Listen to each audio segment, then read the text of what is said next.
Fraud as it relates to real estate is on the rise, and I want you to know about an attempt that was made on my client to defraud that client out of $50,000 toward the end of escrow. If you are involved in a real estate transaction, whether you're an agent, buyer, or seller, you need to be aware of this and learn how to spot it immediately. Coming right up.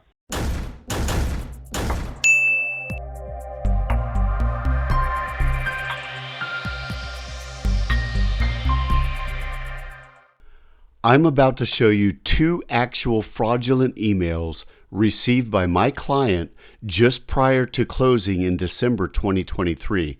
This was a cash real estate transaction. Now, before I do, I want you to take note of my real email address shown here. Just make a mental note and we'll come back to that soon. Here's what you're about to learn. Number one, how to spot a fake fraudulent email. Number two, the steps I took as a realtor to mitigate this fraud. And number three, the steps you should take as a buyer or as a real estate agent when this occurs, or when you're making a large wire transfer during a real estate transaction. Let's go. Now here is the first actual email from a bad guy that was sent to my client to make it look like I had sent it. Before I dissect it for you, I want you to review what the email says and see if you can spot the clues that this is a fake or spoof email. Pause the video now and take a few moments to spot the clues. You should be looking for errors in spelling, punctuation, grammar. Look for bad overall sentence structure, and most of all, trust your instincts. Do the words that you're reading and the way that it's structured sound like your real estate agent? Because if it doesn't, trust your instincts and investigate further. In this email, the first thing I saw was that the word just was repeated in the same sentence. By itself, it doesn't indicate much, but let's keep reading. Next, the word closing is misspelled and the G is dropped off, not once, but twice. Could this be an indication the writer is unaware the word is actually closing and not a slanged, shortened version of closing, as in closin'?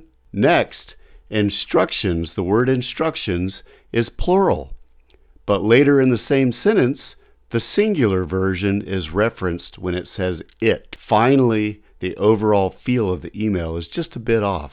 All of those clues should make you feel uneasy, and at this point, you should be looking at the email address to compare it with the sender's real email address. Here is my address above the fake one that was used. Similar, but be aware that it could be even more similar and just have a letter missing or an added dot between words in the address. At this point, you should be immediately on the phone with your agent. Do not respond to the email. Call your agent, and while you have him or her on the phone, forward the email to them and discuss it with them. Now, when this happened with my client, this is exactly what she did, and good for her for doing that.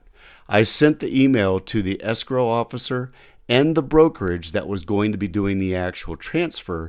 Then I took the further step to conference both parties into a call and review the fraudulent email with the two of them and make them hyper aware of the situation. I took another step to do yet another conference call the following week when it was time to conduct the wire transfer.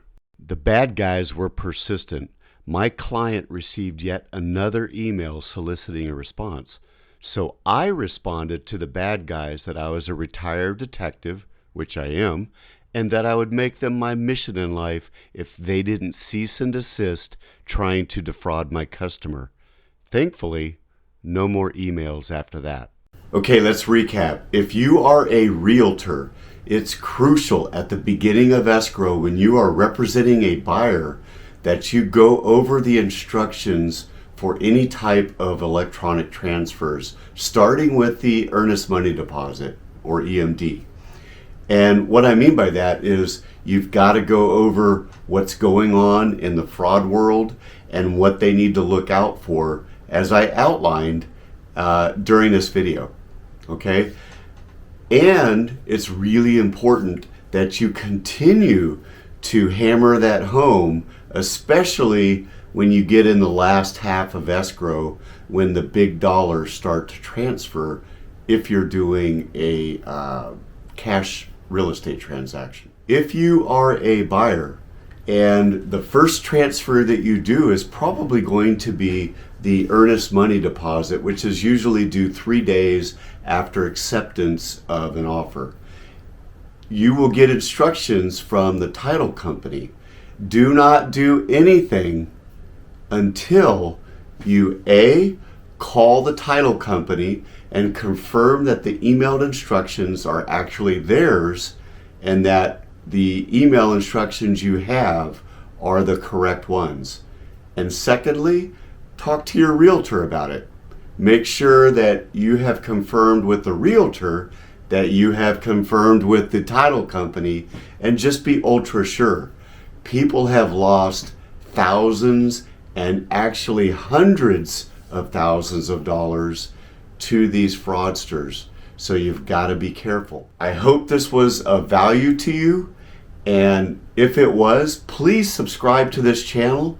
It helps me to get the word out to even more people when I talk to them about these types of issues and real estate in general. My name is Rob Brown with Century 21 Select Real Estate and ylprealtor.com. Good luck with your real estate transaction. And if you need a buyer's agent, I'd be glad to help. And I'm glad to help if you're looking to sell your home in our mountain region of Coarse Gold, Yosemite Lakes Park, Oakhurst, Bass Lake, Ahwahnee, and Mariposa.